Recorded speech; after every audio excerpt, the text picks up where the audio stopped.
Good morning po mga kapatid. Happy Sunday. June 6 to ang kasalukuyan. Ito po ako naglalakad papuntang church. Mayroon lang po akong i-share sa inyo. gusto ko lang po magsumbong sa inyong lahat. Kasi nga sa na-experience ko sa umagang ito, sobrang sad po ako sa umagang ito. Kasi umpisa lang dito ako sa Japan. Dati talento ako 1999.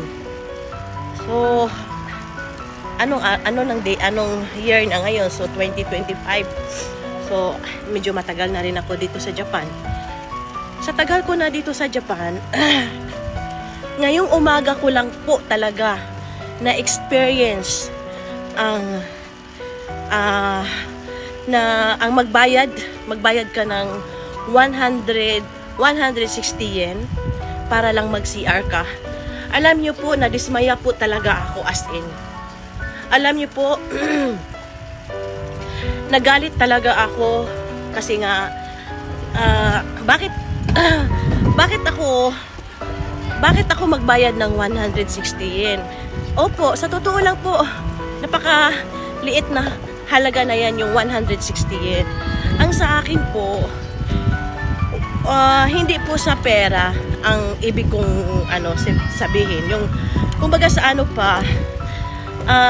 bakit gano'n naman ang kami Fukuoka Station? Mga kapatid, alam niyo po ba yan? Kasi ako, ngayon ko lang po talaga nalaman.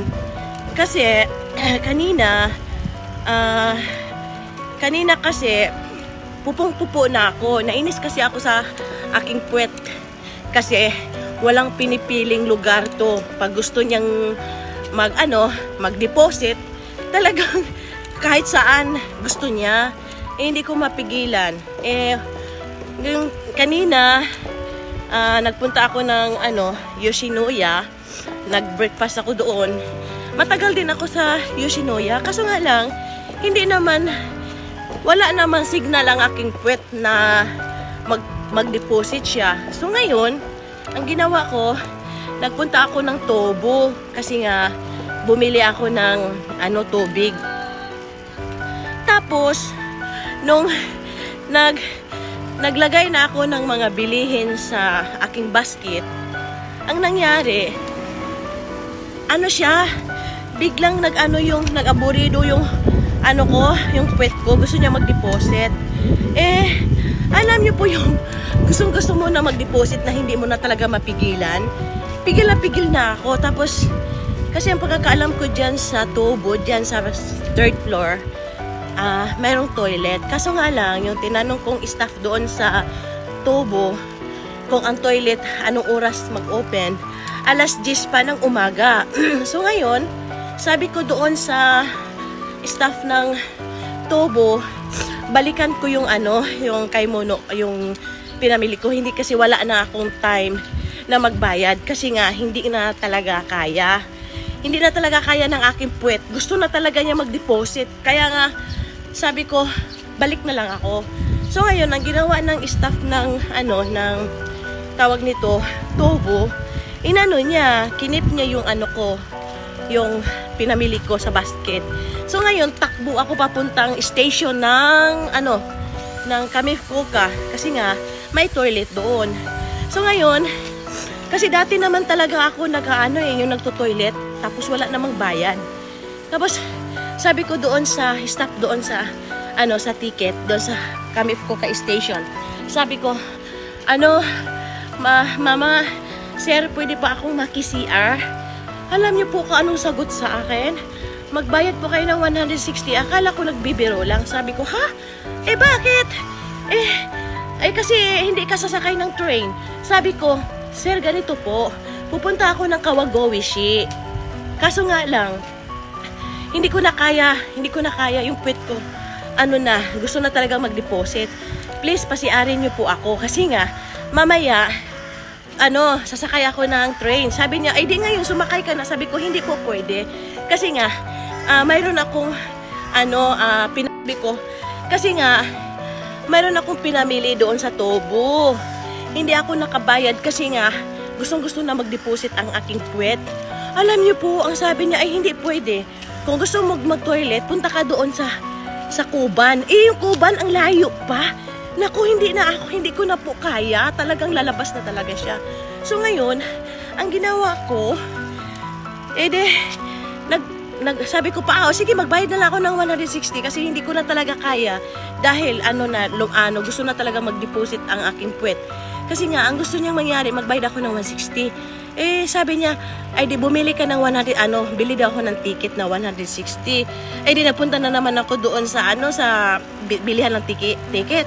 So, ko, gusto ko na talagang, nako mga kapatid, buti na lang po, nakaabot talaga ako, nakahabol ako, buti na lang walang pila sa toilet kasi kung may pila patay, makaka-deposit ako sa aking, ay nako, baka hindi ako makasimba. Kaya, ang ginawa, nagbili ako ng ticket, tapos binigay ko doon, 160. Alam niyo po, ang sabi ko, ang hirap naman po sa inyo, sabi ko, nagpaliwanag ako sa inyo na sasakay nga ako ng train mamaya, pero babalik ako doon pagkatapos ko na mag-toilet, babalik ako sa Tubo dahil babayaran ko yung pinamili ko kasi nga hindi nga ako nakabayad kasi nga wala na akong time, gusto na mag-deposit yung puwet ko.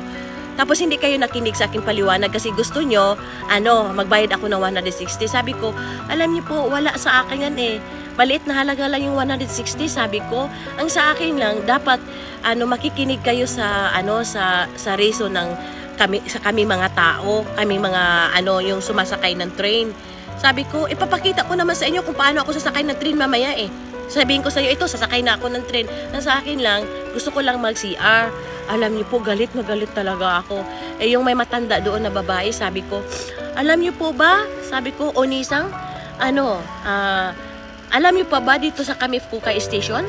Magbayad ka ng ticket, pag nag-CR ka, magbayad ka 160? Hindi niya alam. Sabi niya, ha? Sabi ko, magbayad ka 160. Okay lang sana kung ang toilet nila napakaganda. Diyos ko, paragaba. Luma-luma na yung toilet nila, tapos magbabayad ka ng gano'n. Oh my God. Sinubukan ako ni Lord ang aga-aga. Diyos ko, andito na ako sa church. Ayan na. So, ayan lang po mga kapatid. Nagsumbong lang po talaga ako sa inyo. Hashtag kami Fukuoka Station. Sad po ako. Hashtag sad po ako. Hindi sa pera. Hindi sa pera. Napakaliit yun eh. 160, napakaliit yun. Hindi sa pera ang problema doon eh. Ang sa akin lang, hindi sila hindi nila ako pinapakinggan yung paliwanag ko. Alam mo, nainis talaga ako. Sa taga ko na dito sa Japan, ngayon lang ako magbayad ng 160 yen para ka lang mag-toilet. Isasakay naman ako ng train. Ano ba yan? Hindi nila ako pinakinggan. Kaya sad talaga ako. Sad talaga. Hashtag sad. Hashtag kami Fukuoka Station, 160 yen. Magbabayad ka ng 160 yen para sa toilet. Oh my God. O sige, dito na lang po ang aking video at ako ay papasok na sa loob. At mag-ano muna ako kay Mama Mary. Ay, Diyos ko Lord. Okay, bye for now everyone. Love you guys.